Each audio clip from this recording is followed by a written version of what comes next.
आज सरकार की तरफ से उस ऑर्डर को मॉडिफाई करने के लिए या क्लैरिफाई करने के लिए एक एप्लीकेशन लगाई गई थी।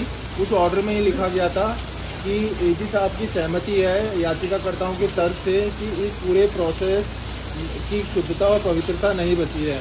आज एजी साहब ने खुद शपथ पत्र पे एक एप्लीकेशन लगाई थी और उन्होंने कहा था कि मेरे द्वारा यह तर्क नहीं दिया गया, ये याचिकाकर्ता का तर्क है।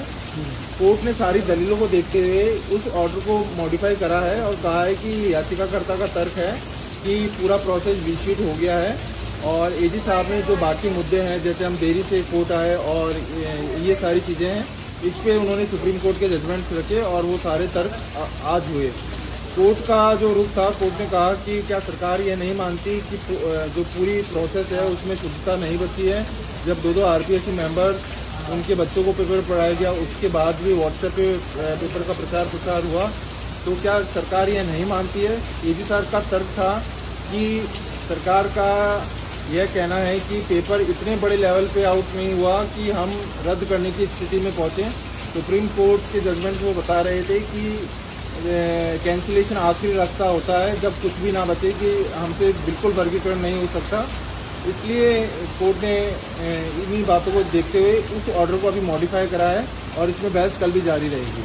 अभी कुछ ऐसा रहा जिसमें अगर देखा जाए तो कई बार जैसे अदालत से भी पूछा गया, उन्होंने कहा कि बच्चों को दिया, लीक नहीं किया, कंपटीशन टफ नहीं हो जाए प्लीज। मैं समझा नहीं आपका प्रश्न ये था कि रामू राम रायका का जिक्र करते हुए अदालत ने ये कहा, महाधिवक्ता ने, कि उन्होंने अपने बच्चों के अलावा किसी और को उत्तर इसलिए नहीं दिए ताकि कंपटीशन टफ नहीं हो। नहीं, ऐसा नहीं है। वैसे ये फैक्चुअली इनकरेक्ट है। यह पेपर आगे भी 3 लोगों के पास गया था, लाठा और पुरुषोत्तम दादिज और एक और अन्य जो AAO है। इसके बाद यह इस पेपर से, जो हस्तलिखित पेपर थे, उससे 6 लोगों का सिलेक्शन हो रखा है, जिसमें रेणु कुमारी भी है, अभी आदित्य बुद्धिसागर भी अरेस्ट हुआ है। तो ऐसा नहीं है। इसका जो आरपीएससी से पेपर लीक हुआ उसका भी बड़े लेवल पे सर्कुलेशन हुआ है।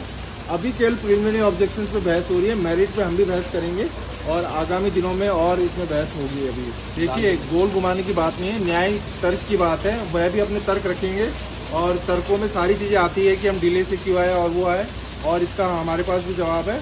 और ये गोलमाल जवाब तो सरकार दे रही है, लेकिन बहस में समय लगता है और मुझे लगता है न्याय जरूर मिलेगा। कुछ दिनों चलेगी। हाँ, आप मान के चलिए मिनिमम 10 दिन और चल सकती है, उसके बाद कोर्ट इसका फैसला